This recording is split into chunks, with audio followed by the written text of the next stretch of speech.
วันนี้ผมก็จะมาเสนอรีวิวนะครับการเลือกซื้อปลั๊กนะครับแต่ตัวนี้ผมไม่ได้จำกัดยี่ห้อว่าต้องเป็นยี่ห้ออะไรนะครับไม่ได้เชียร์ยี่ห้อสักยี่ห้อเลยนะครับแต่ว่าจะเน้นเลยว่าวิธีการเลือกก็คืออย่างแรกนะครับดูที่ช่องครับตัวนี้ที่ช่อง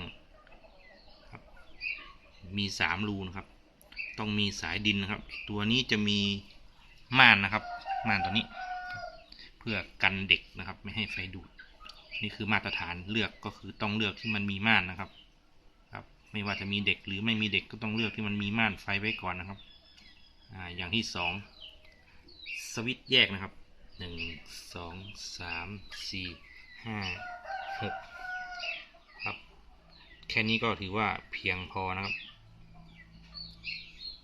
อย่างที่3ไอ้ตัวนี้นะครับมันจะเป็นวัสดุเขาบอกว่ามันไม่ติดไฟนะครับไอ้ตัวนี้ที่มันเป็นอย่างนี้นะครับมันฝังอยู่ในรางตัวนี้เขาบอกว่ามันไม่ติดไฟในเมื่อมันไม่ติดไฟนี่มันก็จะทำให้ปลอดภัยนะครับอย่างที่4สายไฟครับสายไฟเห็นไหมครับหนานะครับตัวนี้เส้นประมาณเล็กกว่านี้ก้อยนิดเดียวนะครับตัวนี้ครับถือว่าหนายิ่งหนามันก็ทนไฟนะครับส่วนตัวนี้ปลั๊กตัวนี้ปลั๊กรุ่นใหม่มี3รูถ้าเราจะใช้แล้วก็เสียบเข้าไปที่ปลั๊กของเราได้เลยถ้าเกิดว่าเรา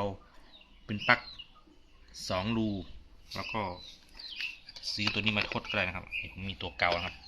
มาทดตัวนี้ตัวนี้การเลือกปลั๊กไฟนี่ถามว่าสำคัญไหมสำหรับผมนี่ก็คือสำคัญนะเพราะว่ากว่าบ้านหลังหนึ่งจะทำขึ้นมานี่หมดเงินเป็นเยอะนะครับบางคนก็ยังไม่มีบ้านนะครับแล้วปลั๊กไฟใช้ปลั๊กม้วนเล20อย่างเงี้ยครับเวลาไหม้ทีนี่ร้องไห้เลยนะครับ10 วันนะครับเรียกอบตมาเลยนะครับแบบนี้ครับแต่ถามว่าคุ้มไหมปลั๊กราคา500 กว่าบาทบ้านหลังเป็นแสนเป็นล้านก็ถือว่าเป็นคุ้มนะครับปลอดภัยไว้ก่อนนะครับตัวนี้ตัวปลั๊กไฟตัวนี้ความยาวก็ประมาณไม่น่าจะเกิน3 เมตรราวๆนี้นะครับตัวนี้เขาบอกว่ารับประกัน50,000หรือ3 ปีช่วยป้องกันไฟกระชากนะครับตัวนี้เป็นยี่ห้อ anitech ครับในซื้อร้านคอมพิวเตอร์มาแถวอมรครับตัวนี้มีในห้างก็มีแต่ละที่ราคาก็แตกต่างกันไปนะครับเขาบอกว่าเลยนะตัวนำไฟฟ้า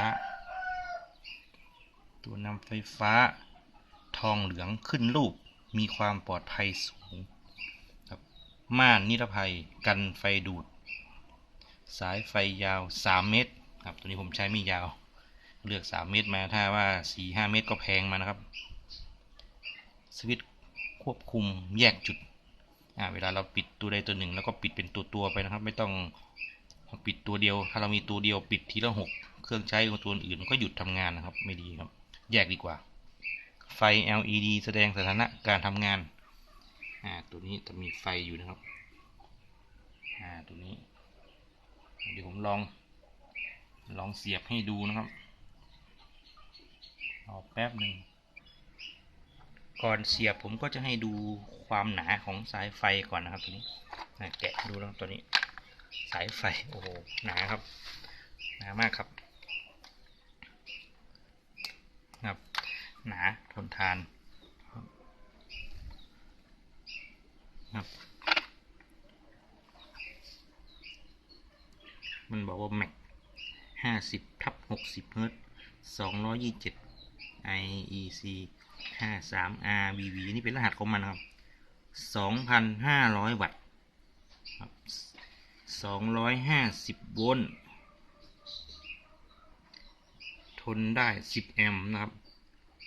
ความโต 0.75 มิลลิเมตรก็คือสายไฟนะครับไม่ถึงเซนครับก็ 0.75 มิลลิเมตร2ครับตัวนี้ดูเนื้องานนะครับโอเคเนื้องานถือว่าละเอียดสวิตช์โอเคครับตัวนี้สวิตช์ใช้ได้ ด้านหลังจะมีรหัสของมันนะก็ทำมาถือว่าแนบเนียนครับในเทครหัสโมเดล H306 ครับมีรหัสทุกอย่างนะ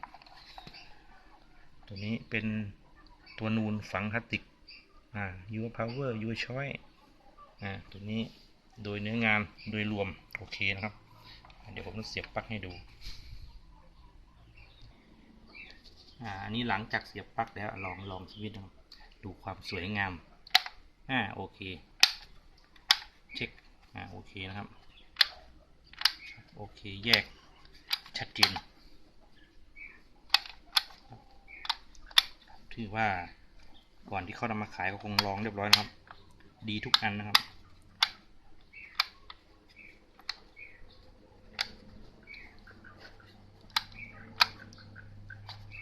สวยหรูครับ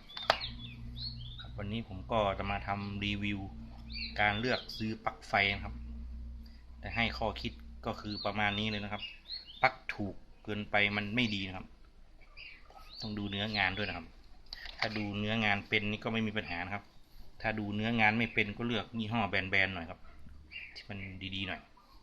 เพื่อความปลอดภัยของเรานะครับวันนี้ก็จบรีวิวแค่นี้ครับชอบก็กดติดตามช่องด้วยนะครับขอบคุณครับ